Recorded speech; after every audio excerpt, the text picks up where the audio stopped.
Supreme court के आए हुए इस फैसले से साबित हो गया कहीं ना कहीं कुछ ना कुछ तो गड़बड़ी थी, जिसे राहुल, अखिलेश, ममता समेत पूरा विपक्ष उठा रहा था।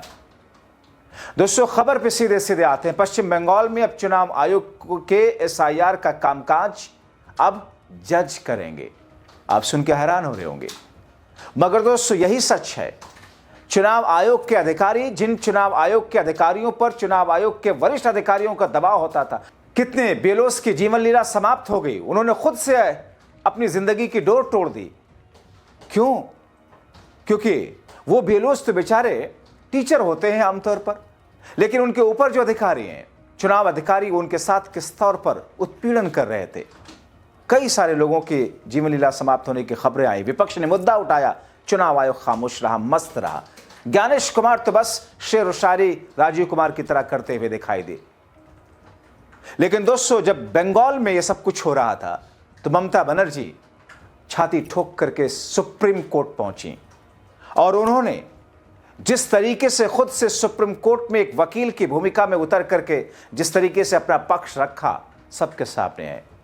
और अब उसी का नतीजा है, विपक्षी पार्टियां, राहुल गांधी, अखिलेश यादव, इनकी कोशिशों का नतीजा है कि सुप्रीम कोर्ट ने यह फैसला दे दिया कि एसआईआर का कामकाज जज देखेंगे बंगाल में। तो चुनाव आयोग और राज्य सरकार के अधिकारी और कर्मचारी क्यों नहीं कर पा रहे काम? क्या वो सक्षम नहीं है?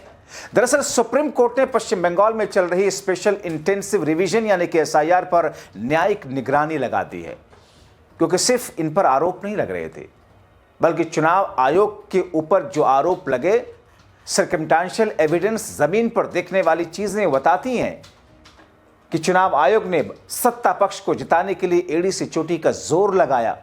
यही आरोप विपक्षी पार्टियां लगाती हैं। कोर्ट ने कहा कि राज्य सरकार और चुनाव आयोग के बीच भरोसे की डोर टूट चुकी है, इसलिए अब कोई और रास्ता नहीं बचा। सुप्रीम कोर्ट ने कहा कि कलकत्ता हाई कोर्ट के मुख्य न्यायाधीश सर्विस में रहने वाले या रिटायर्ड एडिशनल डिस्ट्रिक्ट जज लेवल के जजों को नियुक्त करें, जो एसआईआर के बाकी काम को संभालेंगे। दोस्तों, ये छोटी बात नहीं है।